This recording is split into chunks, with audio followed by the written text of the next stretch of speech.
What up, folks? What it do?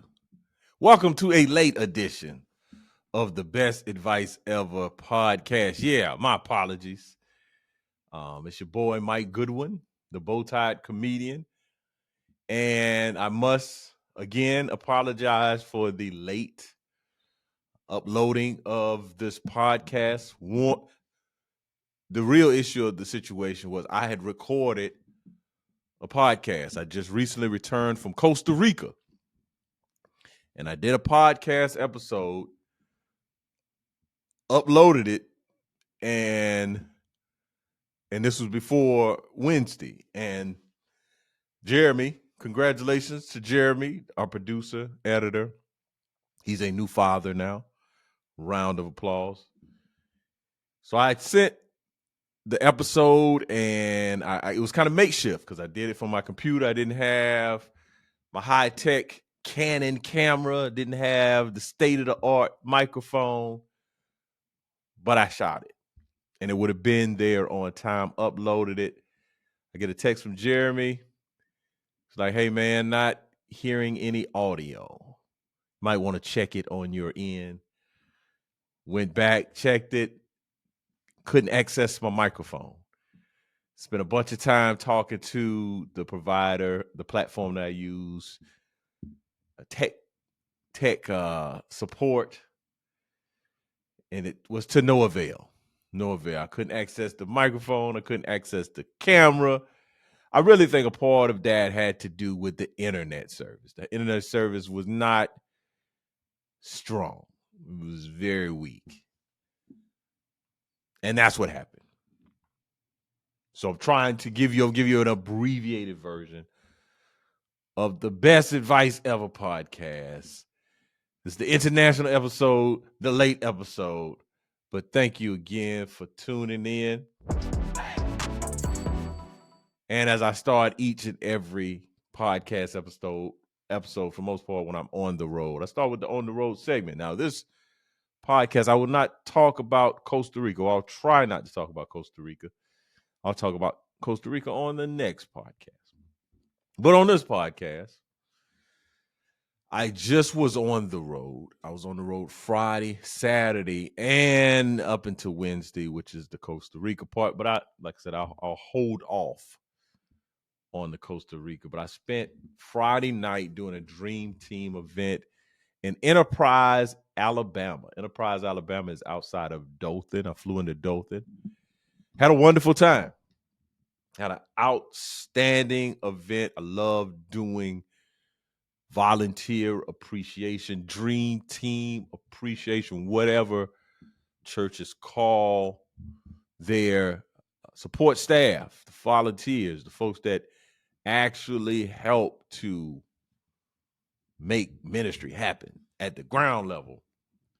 Had an outstanding time. What I didn't realize was when I flew into Dothan that Enterprise was 40 miles from Dothan. So I flew into Dothan for whatever reason. Maybe it was just me, and maybe it was just the flights that were available, but I didn't leave out of Columbia until about 1 o'clock, 12:30, which is very uncommon for me. I typically leave at the crack of dawn, and I'm usually where I'm supposed to be no later than 11, 12 o'clock. Have time to get to the hotel. But sometimes, and I haven't had an issue for the most part, the early check-in. You get, most times folks won't check in until 3 o'clock on average. So it's the times that you get to the place, and there's times I paid a little more to get an early check-in, and then there's times where I sat in the lobby while they got a room prepared. But that wasn't the case this time, because when I got into town, it was well after 3 o'clock. So by the time I got the rental car, made it to the hotel, put the coordinates in, I was like, ooh, I got a 30-minute drive. So I drive 30 minutes to a cul-de-sac, whatever the directions were or the address was. It didn't take me to the church. It took me to a cul-de-sac. Called the church. Ended up, I still was 15 miles from where I was supposed to be from the cul-de-sacs. Typically, if something like that happens, you're about 5 minutes away. Nah, 15. Drove to the event. Had a wonderful, wonderful time. Then I made it back to the hotel that night. I actually had a meal at Applebee's. Now, let me say this. We are, like many people, through the month of January on a fast. We're on a fast in my church. But I'm also like, fasting is so important and is very needed.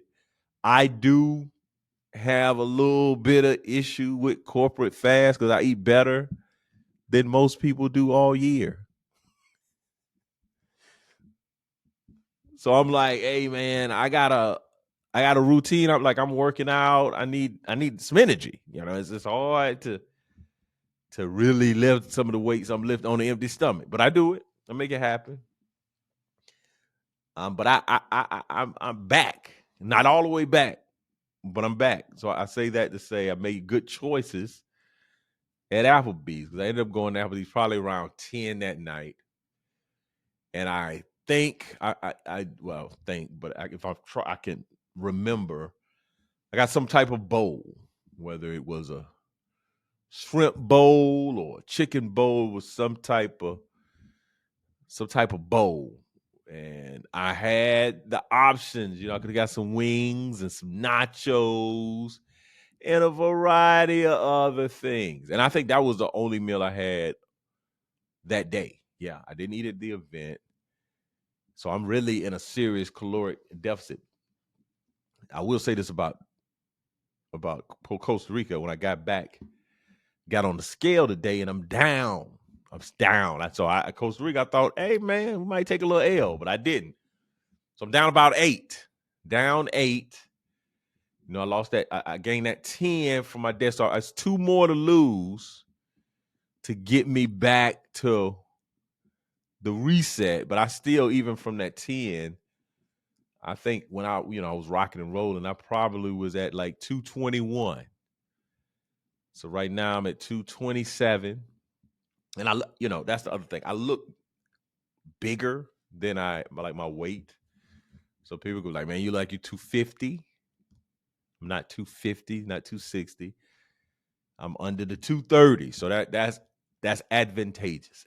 Ideally, if I can get in the 210, 215 range, I'll be very satisfied. But if I get up under that 210, if I'm in like 205, hey, look. Look. Matter of fact, this jacket I got on, I can't tell you the last time I was able to wear this jacket. These pants, wasn't able to wear them. But I've been on my regiment. But back to the fast. It's very vital, very important. But I have a pretty regimented meals that I eat. Like I'm tracking calories. I'm tracking the number of. I'm just not out in eating aimless calories. But the fast has been like a super booster. So not only am I getting my spirit in order, but I'm also really in a caloric is it caloric a caloric deficit. You gotta and really simply, those of us that kind of struggle with weight, and I say struggle with weight, and people are like, you don't struggle with no weight. Like, yeah, I should probably be 20 pounds lighter than where I am typically. But in terms of struggling with weight's really simple. It's hard, but it's simple. Stay in a caloric deficit, exercise 3 to 4 times a week, drink water, get 6 to 7 hours of sleep, and get some cardio in there. Get maybe 30 minutes of some type of cardio, whether that's walking. I like the Stairmaster, and that could be 20 minutes. So I'm no scientist, I'm no doctor. Let's say you get 4 times a week, 20 minutes of some type of cardio, whether you walk in your neighborhood, whether you jump rope, walk on the treadmill. All those things are appropriate, and you'll lose weight. You lose weight. Now, caloric deficit, basically, you got to find out how many calories your body burns. And then from there, you can evaluate. So I think, I took this test and it told me that I burn on average, I'm burning about 3,500 calories a day. So I have a meal plan where I'm at 3,100 calories. And so there's a 400 calorie deficit. I'm lower than the amount that my body burns. Then I add some exercise into that, and I don't know the number. You on a treadmill and all this stuff. They give you the calories burned, but I don't know. But I work out 3 to 4 times a week, sometimes more than that.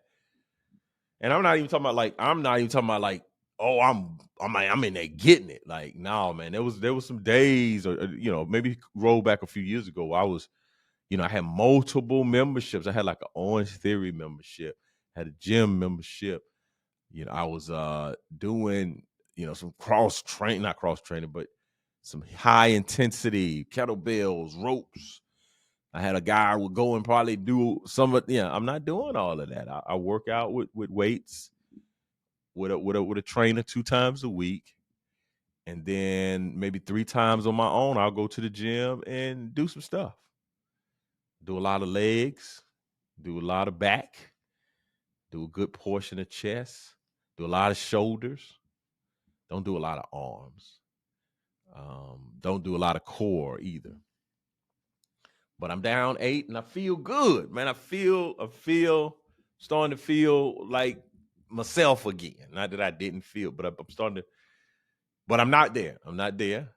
And typically when I do something like this, I lose 8. I go get up 6 of them back real quick. But I recognize that, hey, man, that's a cycle, and I'm getting myself out of the cycle. So hopefully that's been helpful. So I did that, and I haven't really, along with the fast and just the travel, I'm just not going to be eating like that. It's okay to be hungry. Like, I'm hungry sometimes, and it's let the body, sustain off what's already. I got some stuff. One thing people like, man, you look like you could miss a meal. I can miss a few meals, right?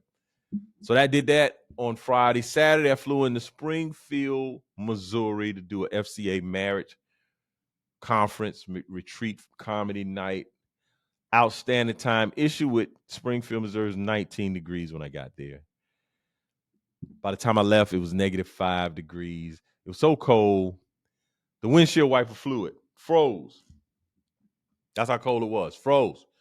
And I think I might have mentioned before, like, I don't typically pre-buy the gas, and I should have done it this time, because when I stopped to get gas that morning and it was -2, and -2 was like, get your butt back in that car. Get your butt in that car, Mike Goodwin. And I was like, nah, man, I got to get some gas. Get your butt in that car. I tried, man. And I didn't need much gas, but yeah, I got my butt back in that car, man. And it's cold when I do very well in cold temperatures, hot temperatures, because I know I'm not out there all day. Like, I have a different perspective. I used to be in the Army, people, and a cold, wet day, and we at the range. You just at the range. Like, there may be a warm-up tent that you can go in, but they're not going to let you post up in there. Especially when I was enlisted. Now, when I became a commissioned officer, I had a little bit more time. But even there, you can't be in the tent warm and the soldiers out cold. So you get your butt out the tent. So now, when I'm cold, I'm cold for very limited stretches of time. You cold walking from the hotel to the restaurant, from the hotel to the car. I'm fine. I'm good. I'm a be all right? But it's still some cold to smack you dead in the face. I mean, and that's that Springfield was. I walked outside, tears I see drop from my eyes. The cold was making me cry. Man, it was cold in Springfield, but I had an outstanding time. Flew from Springfield to Atlanta, met my wife in Atlanta. We flew to Costa Rica, but talk about that on the next episode. So I'm gonna talk about what the name of this podcast title is the best advice ever. And so the best advice ever I'm gonna share today is tip generously. Tip generously. That's just, I think it's good mojo to put out there. My first job, I was a bag boy at Bilo. I don't even know if there's a lot of Bilos even remaining. I think Bilo is no longer on the face of the earth. But I was a bag boy at Bilo. I have some buddies from Houston, and we would either call what my job was, you were either a courtesy clerk or a bag boy. With my people from Houston, they call them sackers. They call the bag boys sackers, right? And I don't know if you pay much attention for different regions of the country. People have different ways to say things. Some people say soda. Some people say pop. Some people make groceries. Like, we don't make groceries in the South. We go grocery shopping or we go get groceries. We buy groceries. We don't make groceries. But I think in the Midwest, I think they up there making groceries. Another thing that people say is they call out. Like, if they're sick, not going to make it to work, they call out. Never heard of calling out. We called in. You called in. From the South, we call in. If we sick, hey, I got to call in sick. Start meeting people from other parts of the country. They call out. That's what I understood about what we call bag boys or sackers. Different places have different names for different things. I would love for you to share some of the intricacies of the language from where you're from. Maybe out the West Coast, they don't make or buy groceries. They might do something else with groceries. They might not, some people, they go to the grocery store and they get a shopping cart. We get buggies. Yeah, let me get that buggy right there.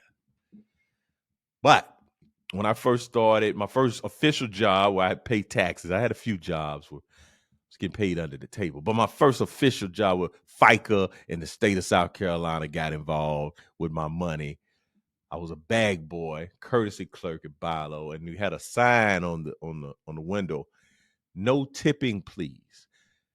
Now, when I would work, I would take this big trash can that was outside and move it in front of that sign because I wanted those tips, baby. Holla at your boy with them tips. Like, you knew the customers that gave the good tips, so you're trying to strategically place yourself on that register so you can get that tip. And I always thought it was weird for them to have that no tipping, please. Hey, man, if these people want to be generous, these people want to be benevolent, let them do that. Don't block my blessing. Come on, man. Let me get the bag. It wasn't the bag back then when I was a kid. Let me get them tips. Let me get that paper. The coin. They call it coin. We just called it dollar bills, y'all. Which leads me, and I think that's probably one of the reasons I'm motivated to tip generously. I worked in the service industry. I delivered pizzas. I worked at the grocery store. Love a good tip. Somebody put a little folded monetary encouragement in your hand. So I encourage you to be a good, gracious, generous tipper. I think tipping communicates that people have displayed excellent service. Yep. And you set a good example, for your children, for other folks. Be a good tipper. Even if the service isn't great, if it's subpar, they say, hey, I'm going to tip you an appropriate amount of tips. Because I realize that you might not be making the top dollar doing this. And again, the server, the first that's working with and for you, should also make it easy to tip generously. But I just think it's a good thing to do. And the best advice ever today is to tip generously. Well, that's today's episode. I'm going to talk about some other things at another time. I just wanted to get this episode out into the world. Again, my apologies. What you're not going to do is hold it against me. I think this is one of the first times I've been late. I might have been late one time before, but that might have been a technical difficulty. That's not because the podcasts were not available or ready. But thank y'all so much. Please stay abreast to the Big Dad Energy Tour. Next place I will be showing up, performing the Big Dad Energy is in Kansas City. I think that's February the 3rd. That's a Saturday at 4 o'clock. Man, come out. If you are in Kansas City, Missouri, you know people, family members, advise them. Say, hey, man, there's outstanding comedians coming your way. You might want to check them out. I was talking to the people that do my social media, and the guy gave me some feedback. It was very encouraging. He was like, hey, I get messages from people that consume the content. And this guy sent him a message, and maybe he sent my clip, or he sent another clip of a person, and the guy he sent it to was like, oh yeah, she's on our roster, and we got, other people. Like, I think he went to the roster and looked. He was like, oh man, y'all got some great people. I see you work with Mike Goodwin. He's criminally underrated. Criminally underrated. That's a pretty good compliment, right? I'm gonna take that. Mike Goodwin, criminally underrated. I think refreshingly funny is what I stand 10 toes down on, but criminally underrated. We got to change that. We got to get some more ratings. We got to get these ratings up. But again, stay abreast. Get on my website, man. If you have any questions, any concerns, you got any of those terms that you want to send me, info@comedianmikegoodwin.com. Thank y'all so much. Sorry, this is an abbreviated episode. Again, y'all, shout outs to Jeremy and his beautiful bride and their new child. They have a new son out in the world. He's produced a man child, and I'm so excited and ecstatic for him and his journey into fatherhood. And I'm excited for y'all following my journey through this bowtie comedy journey and adventure that I'm on. Look forward to talking to y'all next week, man. It's Costa Rica. It's probably good that I say that for next episode because there's a lot to talk about. But I'll see you next time. Same bat place, same bat channel. Could have been anywhere in the world, but you're here with me. And I appreciate it. See you next time, y'all. Peace.